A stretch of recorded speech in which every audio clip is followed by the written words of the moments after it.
Today we are going to discuss one domestic tragedy. मुझे बड़ा अच्छा लगता है हर रोज़ कुछ नया, एक नया जॉनरा हम पढ़ते हैं।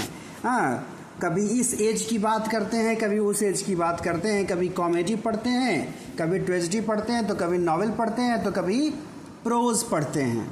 It's quite interesting for me as well. So we'll start discussion of a play, a drama, a woman killed with kindness. How interesting. किसी को काइंडनेस से भी मारा जा सकता है क्या? किलिंग भी हो रही है और काइंडनेस भी है। अपने आप में ऑक्सीमोरॉन क्लियरली विजिबल है, किलिंग के साथ kindness. This is a masterpiece by Thomas Heywood, the duration of whom is early 1570s to 1641, यानी 1575 के पहले कभी पैदा हुए होंगे, 1641 तक रहे। तो ज़्यादा जो समय है इनका ऑब्वियस है वो जाता है 17th सेंचुरी में, लेकिन पैदा हो गए थे 16th सेंचुरी में ही। और जब ये कुछ करने लायक हुए, आई मीन जब एज आर्टिस्ट उन्होंने अपना करियर शुरू किया, तो वो दौर अल्टीमेटली एक समय के बाद फिर आ गया था किसका? जेम्स का, किंग जेम्स का। बात करेंगे उनकी। एलिजाबेथन एरा के बाद कौन सी एरा होती है, क्यों उसका नाम वैसा है, कुछ बातें आपको पहले से मालूम होंगी। मैं चाहूँगा कि आप लोग उस हिसाब से जवाब देंगे। तो टॉमस हेवुड 1570s से 1641 तक उनका ड्यूरेशन है। उनका masterpiece a woman killed with kindness we are discussing, and this is the apex of Renaissance drama's achievement in the sub genre domestic tragedy. कोई मुझे बताएगा एपेक्स क्या होता है?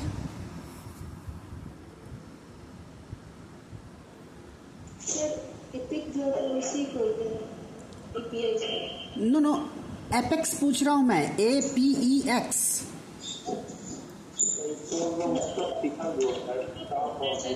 एक एक करके। हाँ पवन, क्या बोल रहे थे आप? ओह क्या बात है। हाँ वैष्णवी, आप क्या बोल रही थी? Same answer. तो कुछ एग्जांपल दे दीजिए, आप आंसर को बदल दीजिए थोड़ा सा। Apex of the house. और थोड़ा सा कुछ और अच्छा एग्जांपल दीजिए, पढ़े लिखे वाला।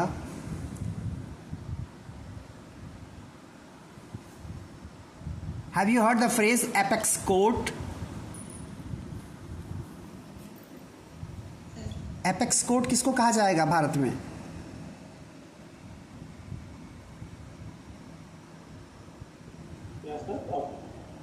In India, which court is considered as the apex court? The Supreme Court. Yes. Supreme court को एपेक्स कोर्ट कहा जाता है। तो एपेक्स का मतलब जो टॉप पर है। तो रेनेसांस या रेनेसां ड्रामा में कई तरह के जो है प्लेस थे, उन प्लेस के सब जॉनरा में डोमेस्टिक ट्रेजेडी की अगर बात करें तो एक ऊपर नाम आता है अ वुमन किल्ड विद काइंडनेस का।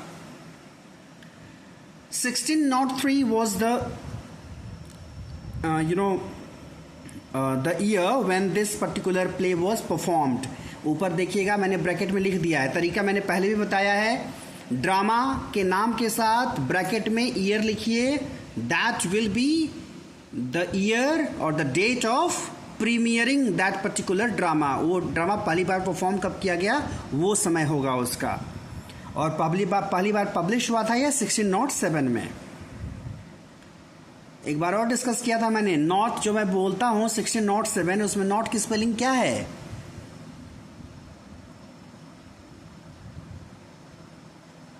वैष्णवी सर एक बार क्वेश्चन रिपीट कर दीजिए। जैसे 1603 बोलते हैं, 1607 बोलते हैं, तो नॉट की स्पेलिंग क्या है उसमें? नहीं पता। मैंने बताया था शुरुआती क्लासेस में। Any idea Saumya?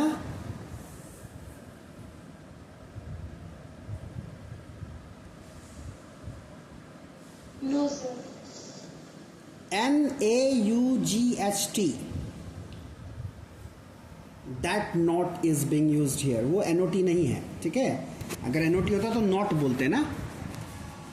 तो 1607, and this play was originally performed by Worcester's Men. Originally का मतलब, कोई चीज ओरिजिनल का मतलब क्या? वास्तविक। वास्तविक से मतलब है, ओरिजिन से मतलब है, यानी सबसे शुरू में, सबसे पहली बार वॉर्सेस्टर्स मैन ने परफॉर्म किया था इसे।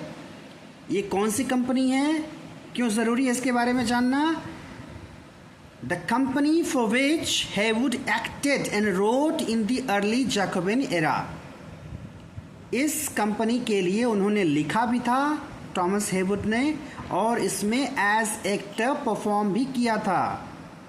क्या ये इंफॉर्मेशन देने पर आपको किसी और राइटर की याद आ रही है?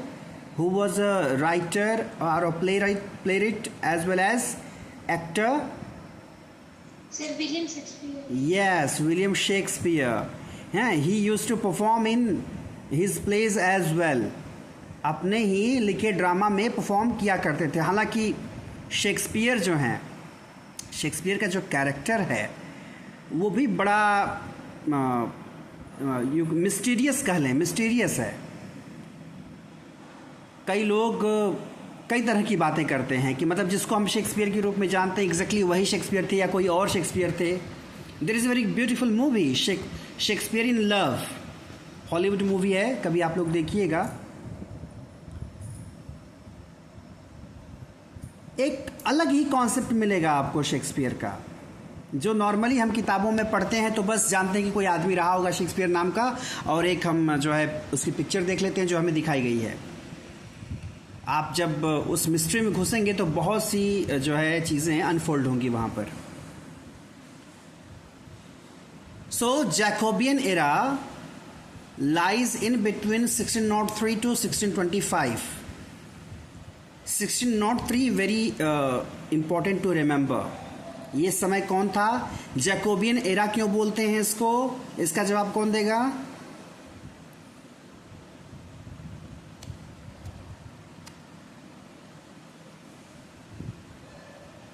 आगे आंसर है इसमें, मैंने ऑलरेडी लिखा हुआ है। Jacobean era is named after King James. अब बात ये आती है कि जेम्स से जैकोबियन कैसे हो गया?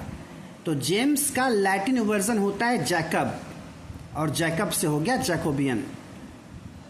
और ये जेम्स कौन थे? James sixth of Scotland inherited the crown of England in 1603 as James first. तो स्कॉटलैंड के जो थे जेम्स सिक्स्थ, उनका नामकरण हो गया जेम्स फर्स्ट के रूप में। जब वो इंग्लैंड के थ्रोन पर आए उनको यहाँ की राजगद्दी भी मिल गई। और यही कारण है कि you cannot isolate Scotland from England.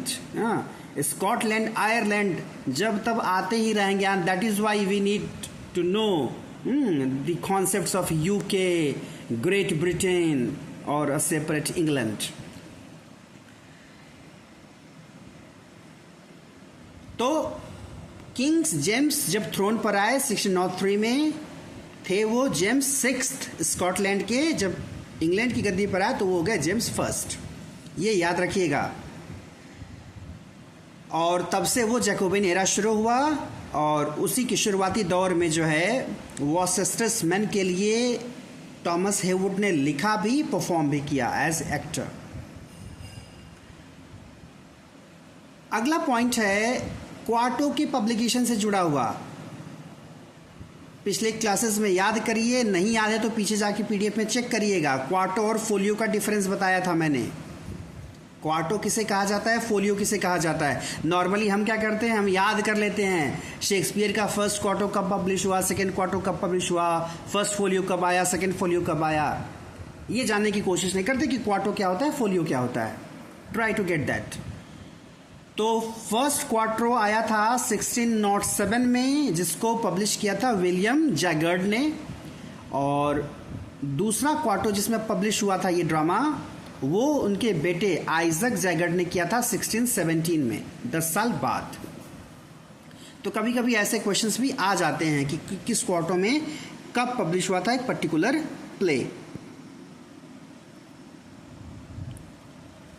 Next important thing that we must know, कोई एक पर्टिकुलर वर्क अगर ओरिजिनल है तो अच्छी बात है, नहीं है तो कहाँ से लिया गया है, कहाँ से इंस्पायर्ड है, किस पर्टिकुलर लैंग्वेज से लिया गया है, किस पर्टिकुलर राइटर से लिया गया है। So this work is derived from an Italian novel, और नॉवेल को लिखने वाले नॉवेलिस्ट का नाम है एलिसिनी।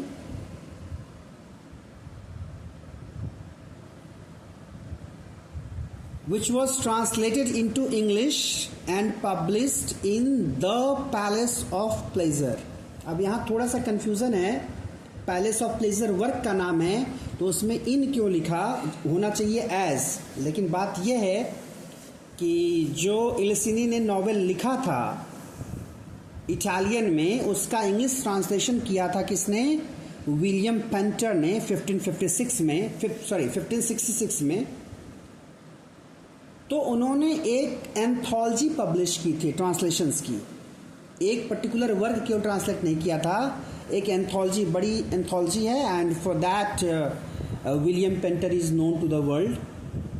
कुछ लोग कुछ एक पर्टिकुलर वर्क के लिए ज़्यादा जाने जाते हैं, जैसे एक बड़े पोइट हुए हैं अमेरिका में, लीव्स ऑफ ग्रास के लिए जाने जाते हैं। कौन है लीव्स ऑफ ग्रास वाले, कोई बताएगा नाम? क्या आपने लीव्स ऑफ ग्रास का नाम सुना है? आप लोग बड़े चुप चुप हैं आज। लीव्स ऑफ ग्रास सर्च करके पढ़िएगा, बहुत इंपॉर्टेंट वर्क है, और वो एक ऐसा वर्क है जिसके लिए वो पर्टिकुलर पोएट जाने जाते हैं। जैसे मैंने बताया था, हिंदी में कुछ राइटर्स ऐसे हैं जिन्होंने एक वर्क लिखा और अमर हो गए, जैसे बिहारी ने बिहारी सत्सई लिखा, बाकी कुछ लिखने की ज़रूरत नहीं है। Udisha, is your mic not working? You are answering through message. चलिए कोई बात नहीं, तो आपका मैसेज बाकियों को भी दिख ही गया होगा, लेकिन फिर भी कहूँगा कि एक बार आप लोग सर्च करके पढ़िएगा उनके बारे में और उस पर्टिकुलर वर्क के बारे में, वेरी फेमस वर्क। तो एंथोलॉजी क्या होती है, जिसमें कई सारे वर्क एक साथ पब्लिश होते हैं। तो ट्रांसलेशन की एक एंथोलॉजी थी जो 1566 में आई थी, उसका नाम था पैलेस ऑफ प्लेजर, जिसको लिखने वाले थे विलियम पेंटर। जो ट्रांसलेशंस थे करने वाले वही थे, द पैलेस ऑफ प्लेजर, उसी में जो है इसका भी ट्रांसलेशन था। तो एग्जैक्ट वही उठा करके छापने का काम नहीं किया इन्होंने क्या किया, डिराइव किया है वहाँ से, यानी एक स्टोरी लाइन ली होगी, एक थीम लिया होगा और फिर उसको जो है ड्रामा का रूप दे दिया होगा, and that drama we have before us as the title, a woman killed with kindness. Characters बहुत सारे हैं, आप विकिपीडिया में देखेंगे तो एक लाइन से काफ़ी लंबे नज़र आएंगे, उसको थोड़ा सा आप शॉर्ट में कर देंगे तो कम में भी आ सकते हैं वो। एक है मास्टर फ्रैंकफर्ट, उनकी पत्नी का नाम है मिस्ट्रेस एनी फ्रैंकफर्ट, और एनी के भाई साहब यानी ब्रदर इन लॉ हैं मास्टर फ्रैंकफर्ट के, उनका नाम है सर फ्रांसिस एक्टन। एक कैरेक्टर है sir Charles Mountford, other one is master Malby, और एक है मास्टर वेंडॉल जो कि फ्रेंड हैं फ्रैंकफर्ट के। One character is Master Cranwell, एक ओल्ड जेंटलमैन है, and we have a series of servants, उसमें निकोलस हैं, जेनकिन हैं, स्पिगॉट हैं, सिस्ले मिल्कपेल हैं, ये सारे के सारे फ्रैंकफर्ट के सर्वेंट्स हैं। जैक स्लिमे और रोजर ब्रिकबैट ये गांव के लोग हैं, country fellows. John Miniver, Jane Trubkin, Isbel Motley, these are country wenches. Wench का मतलब क्या होता है इंग्लिश में? WENCH। Any idea?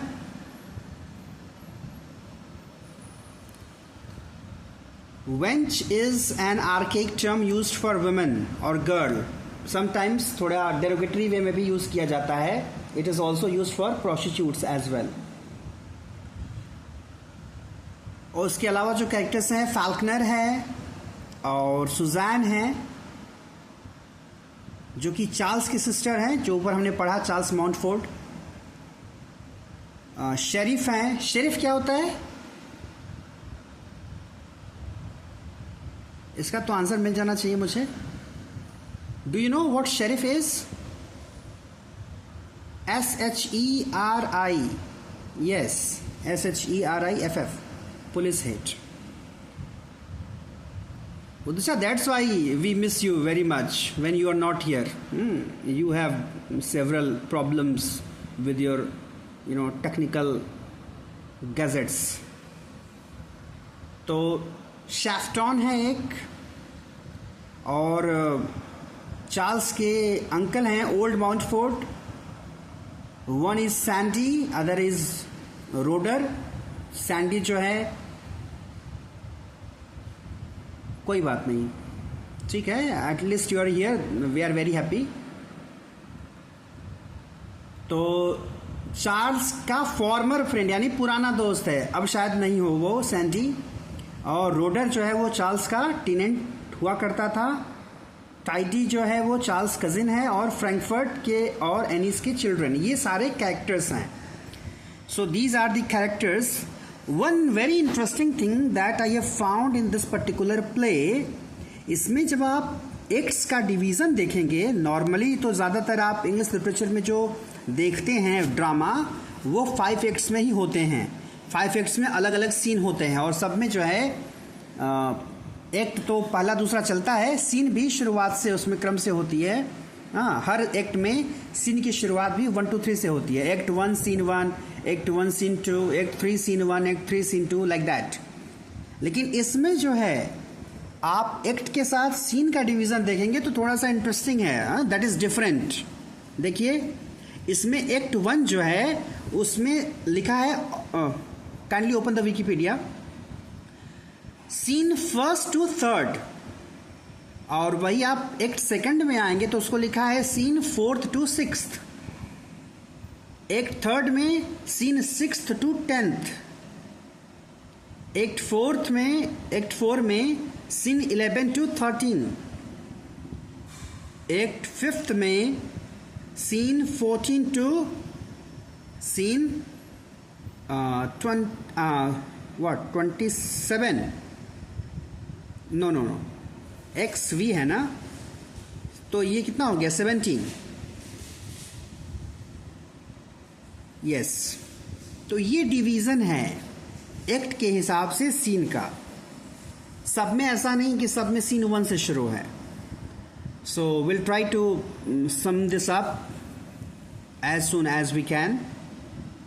एक्ट 1 क्या बात करता है? कुछ जो हमें इंफॉर्मेशन मिल जाए कि कैसे ये एक डोमेस्टिक ट्रेजेडी है।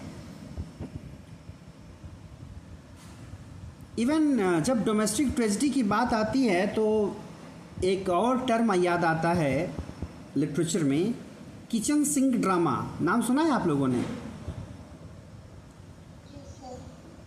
किसी पर्टिकुलर वर्क का नाम याद आता है इससे?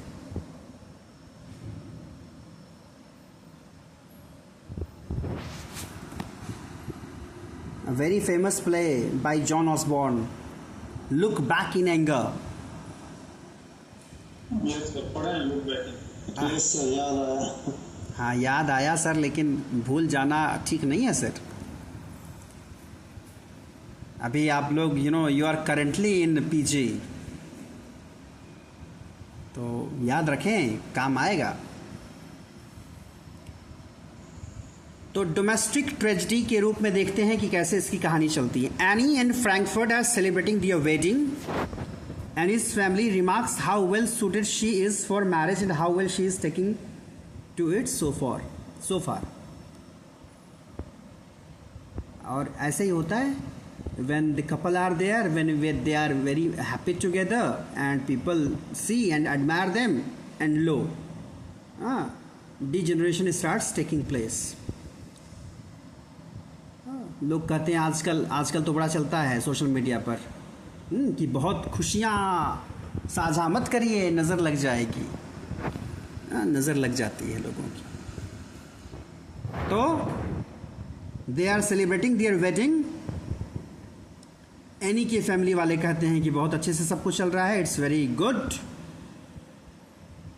To see how she is managing the whole family. Francis and Charles arrange to go hawking and hunting tomorrow. याद करिए, पहले बता चुके हैं फ्रांसिस कौन है और चार्ल्स कौन है। ऊपर बात हुई थी, फ्रांसिस जो है वो ब्रदर इन लॉ है फ्रैंकफर्ट का, और चार्ल्स वो भी एक मेन कैरेक्टर है क्योंकि उससे जुड़े और कैरेक्टर्स हमने देखे। अच्छा, नॉर्मली जो फॉर्मेट आप लोग देखते हैं तैयारी का, उसमें यही देखते हैं कि वर्क का नाम क्या है, उसका जॉनरा क्या है, टाइटल क्या है, सब टाइटल अगर है तो क्या है। उसके कैरेक्टर्स में आप दो डिवीज़न देखते हैं, मेजर कैरेक्टर और माइनर कैरेक्टर। जब ये पता करना हो तो कैसे पता करेंगे मेजर कैरेक्टर कौन है, माइनर कैरेक्टर कौन है? दी हुई इंफॉर्मेशन से कैसे पता चलेगा कौन मेजर कैरेक्टर है कौन माइनर? सर, जो ज़्यादा प्लेन आएगा वो मेजर कैरेक्टर और जो कम आएगा वो माइनर कैरेक्टर। ये तो बिल्कुल सही बात है, लेकिन अगर आपके पास केवल कैरेक्टर्स की लिस्ट हो तब कैसे पता चलेगा?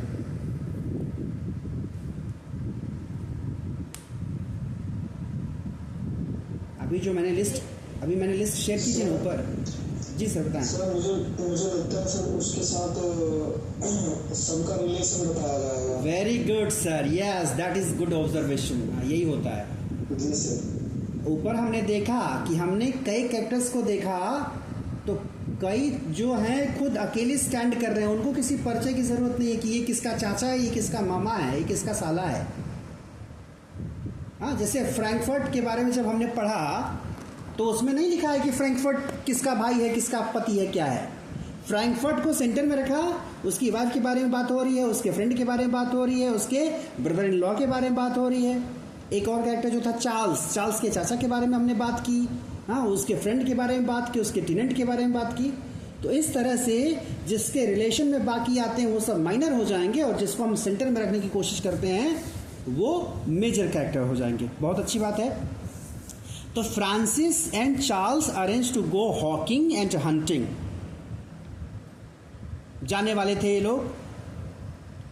फिर क्या होता है, फ्रांसिस और चार्ल्स, फ्रांसिस यानी ब्रदर इन लॉ जो है फ्रैंकफर्ट का, और Charles, they are planning to go for hunting. Wendoll and Cranwell place bets on the man. और कई बार ऐसे ही शर्त लगते हैं और लोग चीज़ों को रिस्क में डाल देते हैं, and ultimately tragedy happens. That is what being done here also. क्या है, वेंडॉल और क्रैनवेल बेटिंग करते हैं, किसी बात पर शर्त लगाते हैं इन लोगों के लिए। The next day Francis and Charles argue over whose falcon did better. फ्रांसिस और चार्ल्स ही आपस में क्या करते हैं, लड़ जाते हैं। फाल्कन क्या होता है? That is the name of a bird. Charles kills 2 of Francis man, और इस लड़ाई में लड़ाई इतनी बढ़ जाती है कि चार्ल्स अल्टीमेटली जो है मार देता है 2 आदमियों को फ्रांसिस के। Charles immediately repents his anger. His sister Suzanne encourages him to flee so that he will not be arrested. So Charles commits a crime and is being convinced by his sister that he should run away, but he does not do that. he resolves to stay and face the consequences of his actions and the sheriff comes to arrest him. तो पहले act में यही कहानी है कि दो लोग जाते हैं हंटिंग में और हंटिंग में दूसरी ही हंटिंग शुरू हो जाती है. हाँ, they went for hunting birds and ultimately one person hunts two men and ultimately sheriff comes and he arrested him. एक टू क्या है?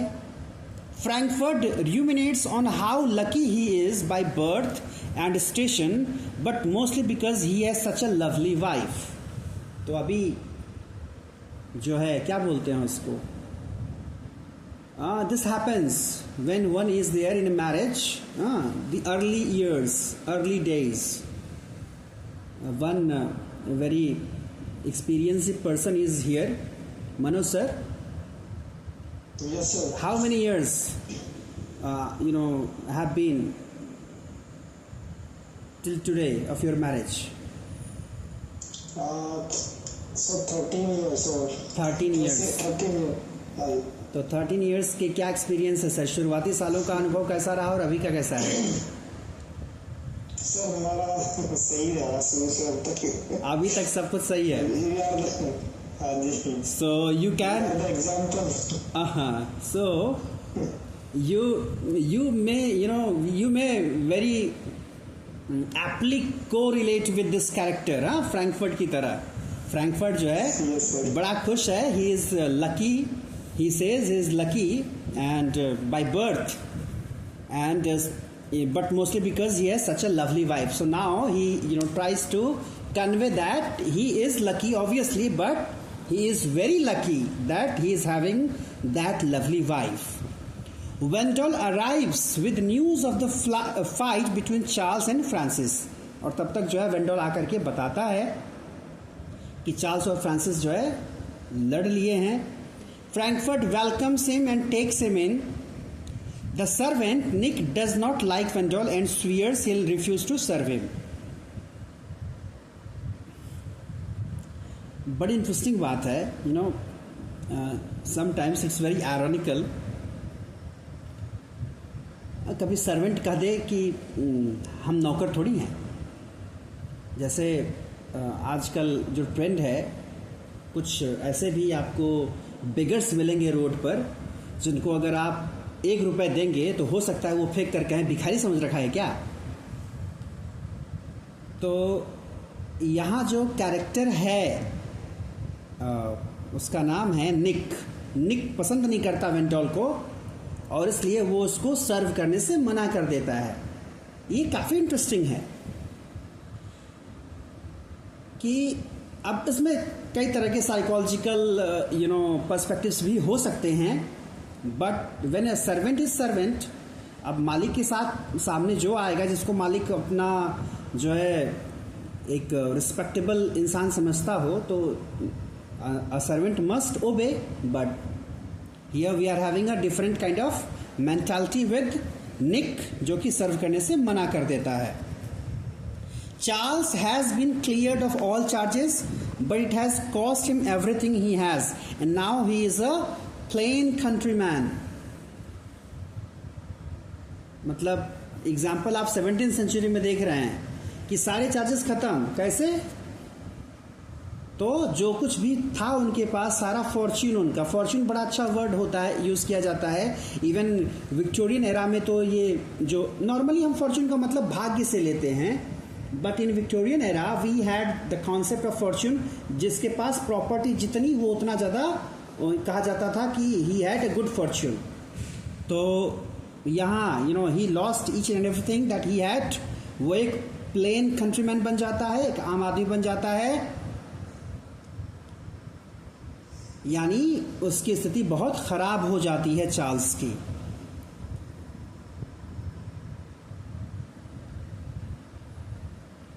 One more aspirant has joined. Hello sir. Good evening sir. Good evening. चलिए कभी शुरू में जुड़ेंगे हम लोग तो बात कर पाएंगे. अभी तो क्लास के बीच की बात हो रही है. Will try to have some talk later. So there is a character Shafton offers Charles 500 pounds in friendship, except it's not out of friendship. It is a ploy to get his remaining property, the house he shares with Suzanne. तो यहाँ पर जो character है शैफ्टन, वो Charles को 500 pounds देता है। और ऑब्वियसली वहाँ पर भी बात वही है कि आज भी आप देखते हैं आज के जो दौर चल रहा है, कई बार ऐसा होता है लोगों को साइबर क्राइम के थ्रू बेवकूफ़ बनाया जाता है। आपको अचानक से लकी करार दिया जाता है और आप बड़े खुश हो जाते हैं कि कोई मेहरबान हो गया आप पर। आप कुछ क्षणों के लिए भूल जाते हैं कि ये वो दौर है, nobody even offers a tea without some cause behind it. कोई मुफ्त की चाय नहीं पिलाता आपको, और घर बैठे आपको जब जैकपॉट कुछ मिलता है तो आप बड़े खुश हो जाते हैं। तो यहाँ भी फ्रेंड होने के नाते वो 500 पाउंड ऑफर करता है, उसके पीछे भी उसके अपने रीजंस हैं।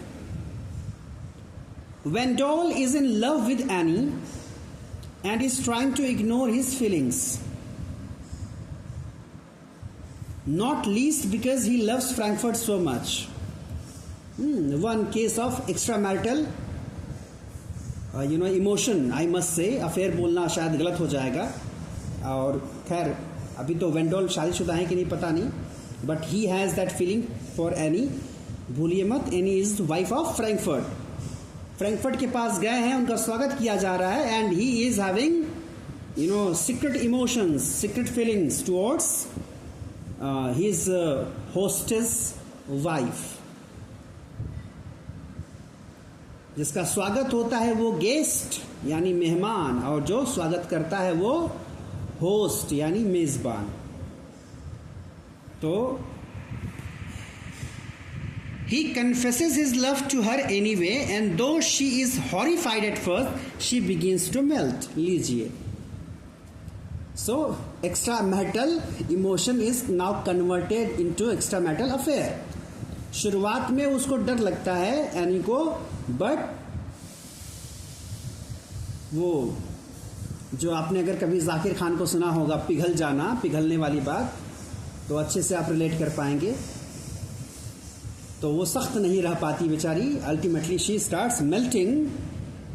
ही kisses her and encourages her to take him to bed since her husband is away.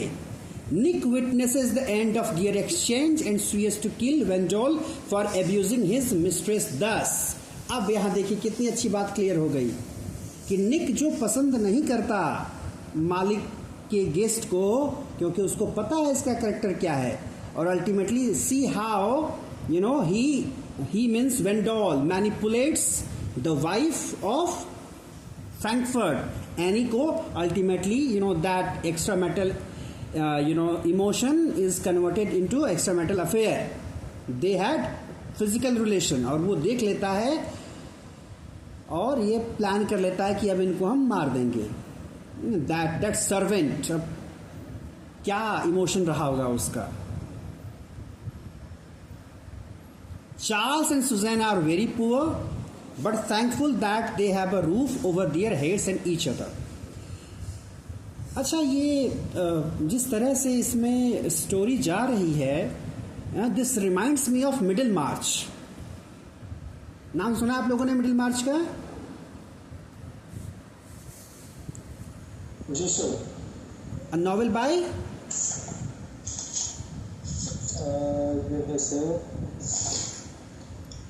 George Eliot,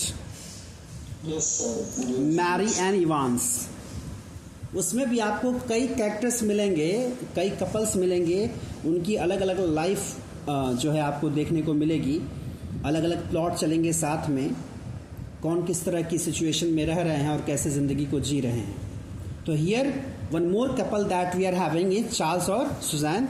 they are very poor but thankful that they have a roof over their heads and each other. उनके पास छत है और उनके पास वो दोनों एक दूसरे के लिए हैं। Shafton makes an offer on Charles house and when Charles refuses has him arrested for not being able to pay back the money Shafton lent him. लीजिए, दोस्त ने दोस्ती का कर्जा चुका दिया। पहले ऑफर किया था पैसा, बाद में घर लिखवाना चाहा उसका, उसने नहीं लिखा तो उसने कंप्लेन कर दी और उनको अरेस्ट करवा दिया। Francis takes joy in this as he does not feel sufficiently revenged on Charles yet. He decides to seduce Suzanne to disgrace her and Charles with her lewdness, but when he sees her he falls terribly in love with her. तो यही है, यही affairs ही discuss करने हैं इसमें पूरा।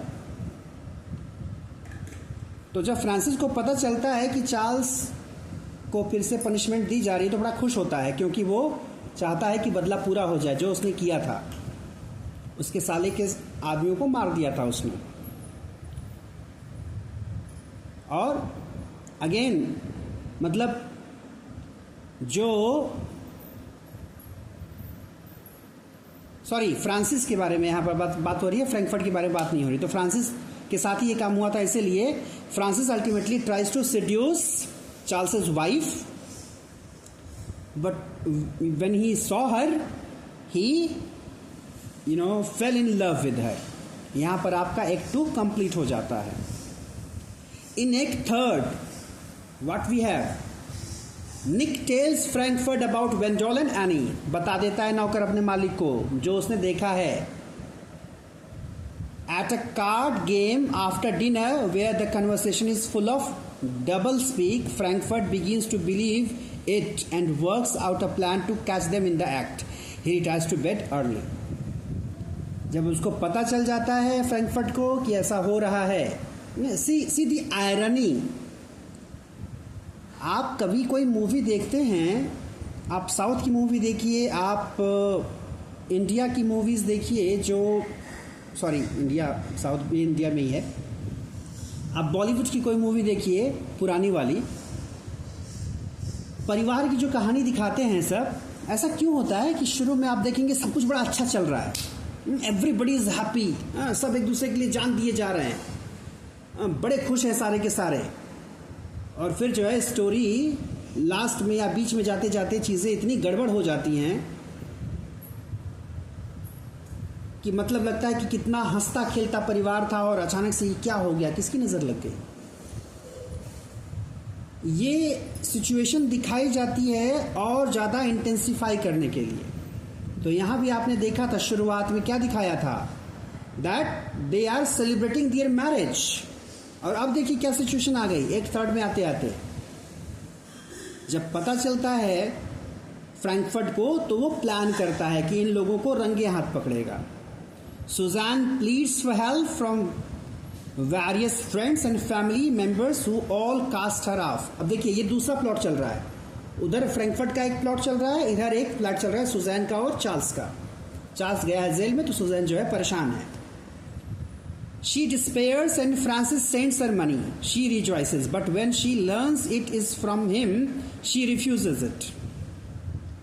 Suzanne को help मिलती है फ्रांसिस से, क्योंकि फ्रांसिस उसी ताक में था, he was trying to seduce her. पहले खुश होती है लेकिन पता चलता है that it was offered by him, तो she refuses. Despairing of ever being able to woo her, Francis decides to pay Charles's debts and drop the charges against him for killing the servants earlier, in hopes that this kindness will bring Suzanne around. तो पहले क्या किया, पहले compel किया, पहले उसको विवश करने की कोशिश की, but she was not any. Suzanne is not any, she did not melt. तो सोचा कि वापस कर देते हैं चार्ज, सारा पैसा उसका जो है बोरो करने के लिए जो उस पर चार्ज लगा है वो सब कुछ पे करके वापस उसको ले आते हैं। तो शायद ये काइंडनेस का act ultimately will help him to woo her, to seduce her, to manipulate her. Later, Suzanne and Charles are shocked to find out his debts have been paid by Sir Francis.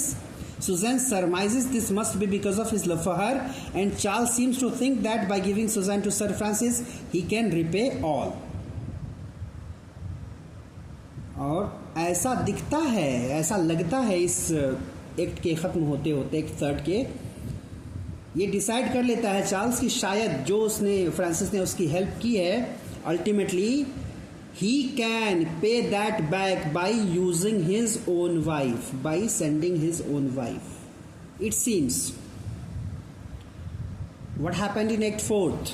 Frankfurt and Nick devise a scheme to call him away from home and see what Wendell and Annie do in his absence.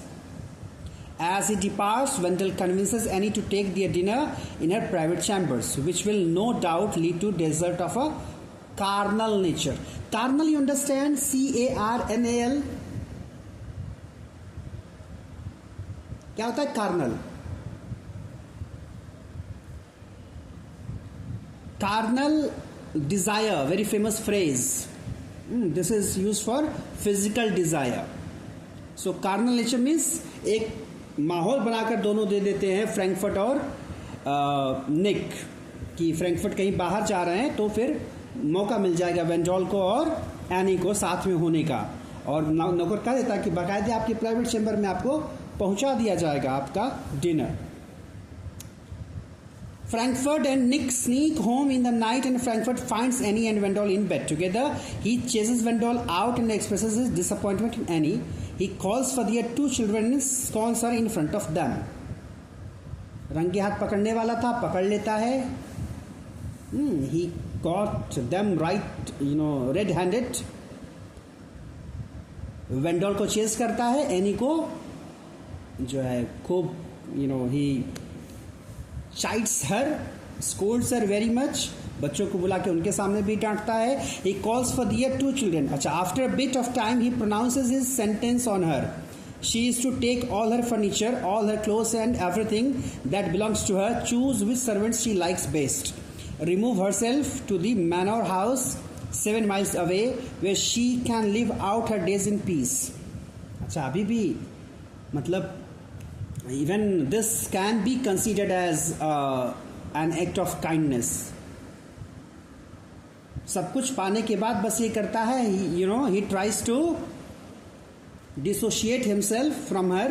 उसको बोलता है कि जो नौकर तुम्हें ठीक लगे, comfortable जिसके साथ कंफर्टेबल फील करो, उसको लेकर के जाओ, अब यहाँ मत रहो तुम. You should not live with us.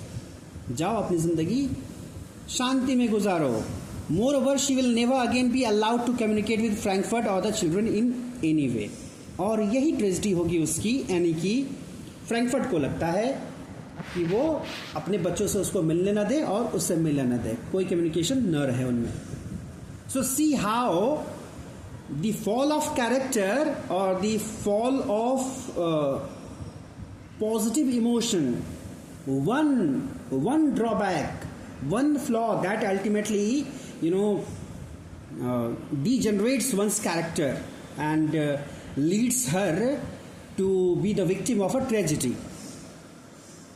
Act 4th में आते आते that's why domestic tragedy है ये. कोई किसी राजा का पतन नहीं हो रहा या किसी बड़े योद्धा का पतन नहीं हो रहा. This is the degeneration, this is the fall of a woman. Act 5th में देखें दूसरे प्लॉट में क्या चल रहा है.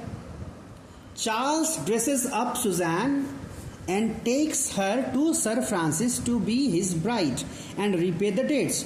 She resists, preferring death first, but relents at last. Francis is thrilled and makes preparations for their wedding at once.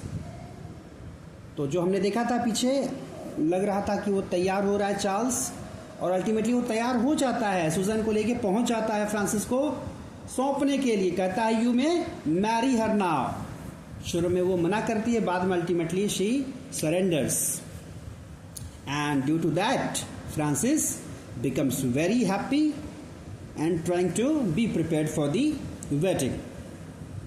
Frankfurt, वो plot उधर गया. Frankfurt makes sure Annie left nothing behind her and finds her lute, which makes him sad.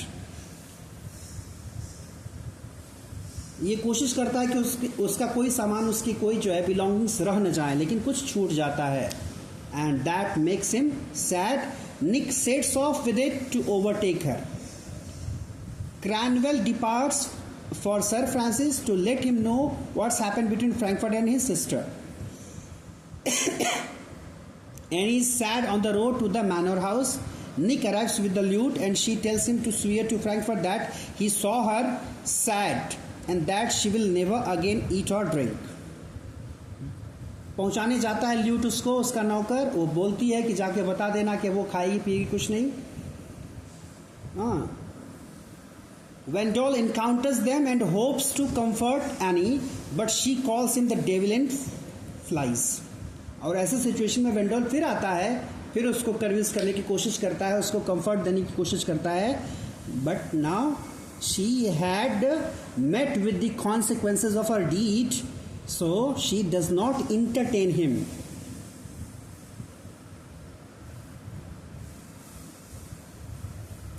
Charles, Suzanne, and Francis go to visit Annie, who is on her deathbed, and this is how that tragedy reaches to its end.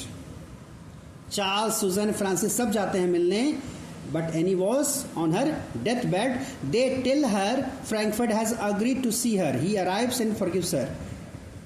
आता है Frankfurt मिलने, आके forgive भी करता है, but it was too late and she dies.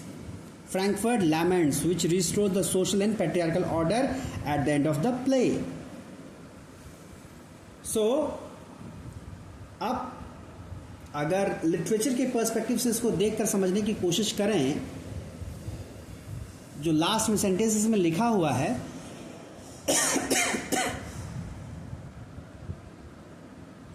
और ये बहुत इंटरेस्टिंग है. It is quite ironical and very, what I should say, very relevant for today's scenario. आप ये देखिए, आने वाले 1-2 दिनों में एक त्यौहार आने वाला है जो फास्टिंग पर आधारित है, and especially the festival that is based on the relationship of husband and wife. यहां पर मर जाती है वो, कैसे मर जाती है? भूखी रह करके. Now think about the setting, the era, the time when this play was written and was performed. वहां के लोगों ने काफी पसंद भी किया होगा कि अल्टीमेटली उसको रियलाइज हो रहा है अपना जो है सिन, तो उसने जो है रिपेंट किया. This is how she repented. उसने खाना पीना छोड़ दिया. She had fast. तो इवन मेडिएवल यूरोपियन सोसाइटी में ये कॉन्सेप्ट था that if a woman can have fast for for her husband, for her children, if she can remain fast, अगर वो व्रत रख पाती है, only then she is a good wife, only then she is a good mother. तो ऐसा नहीं है कि ये कॉन्सेप्ट जो है आप आज भारत में देख रहे हैं तो ये बस भारत में ही है. ये इंग्लैंड में भी था कॉन्सेप्ट, और मैं पहले भी कई बार बता चुका हूँ. When you see the history, you will find that how something which was there some years, 100 years ago, 100-200 साल पहले जो कभी इंग्लैंड में जो हुआ करता था, that we have today in our society. It's very good that nowadays women, girls, when they do such deeds, they perform such duties of having fast for their loved ones. That is very good if they do that with their whole heart. Everybody admires them. But think of the other scene. आप एक ऐसे scene के बारे में सोचिए where a girl or a woman does not want to remain fast. अभी आप जो बात कर रहा हूँ मैं, जो आने वाला समय है, करवा चौथ आने वाला है 1-2 दिन में, तो see around yourself, आप अपने आसपास देखिए and try to find out कि अगर कोई अपने मन से कहे चूँकि ये पहले प्रचलन में नहीं था, अब तो हो गया है। अब मैं देख रहा हूँ कि गाँवों में जो है करवा बिक रहा है, तो ऑब्वियस है कि गांव तक इसकी पहुंच हो चुकी है।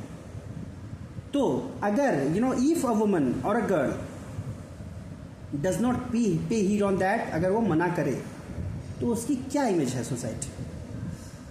Go and find out. अब हो सकता है इसमें जो लोग बड़े बड़े श्रद्धा वाले हैं, बड़े चीज़ों को मानने वाले, उनको लगे ऐसा होगा ही क्यों नहीं होना चाहिए, क्यों नहीं हो सकता? क्या कोई अपने विचार से चीज़ों को बदल नहीं सकता? कोई ज़रूरी है कि जो ट्रेंड चला आ रहा है वही फॉलो करें हम? कोई चीज़ अगर हम अपने मन से करते हैं, अपने शौक से करते हैं, अपनी खुशी से करते हैं, दैट्स वेरी गुड। लेकिन कोई काम हमें कंपेल करके कराया जाए तो क्या है वो? That is one segment of patriarchal society. This is how patriarchy works. बहुत सी चीज़ें हैं, many things are there around us. yes Vaishnavi, studio feminist का लेबल लग जाएगा, बिल्कुल। यही तो समझने वाली बात है। और ये ऐसा मुद्दा है ना, इसमें आप समझदारों को भी नहीं समझा पाएंगे। वो आपको कहेंगे कि आप ऐसे ही बातें करते हैं, ज़्यादा पढ़ लिख लिए हैं। तो आज की कहानी यही समाप्त करते हैं। आई होप कि चीज़ें समझ में आई हों आप लोगों को, और बड़े संयोग से ये डिस्कशन करने को मिल गया। अ play in which a wife, तो ये है, वो लिखा है ना। अब समझ में आ रहा होगा कि जो हेडिंग है इस प्ले की कितनी खूबसूरत है, अ वुमन किल्ड विद काइंडनेस। क्योंकि इवन मैं जब डिस्कस करता तो मैंने बताया कि देखिए कितना अच्छा है, सब कुछ होने के बाद भी उसको केवल छोड़ता ही है। तो ये जब मैं बोल रहा था तो मेरे भीतर का पैट्रियार्कल सिस्टम बोल रहा था। क्यों? When the same thing happened with a couple where a husband does the same thing, if he has that extramarital affair, what happens with him? What happens with him in the society? आप देखिए, जा करके पता करिए क्या होता है। क्या उसको घर के बाहर कर दिया जाता है? क्या उसको एक कहीं दूर अलग सारे परिवार से हटा करके छोड़ दिया जाता है कि जाओ, अब तुमसे मतलब नहीं रखेंगे, जाओ तुम अकेले रहो? क्या होता है ऐसा सोसाइटी में? People will ignore it as he is the breadwinner. Yes, very good Vaishnavi. So this is how patriarchy works. बस ये बताने की कोशिश है, बाकी आप सभी लोग खुद समझदार हैं. You know it very well. Thank you for today.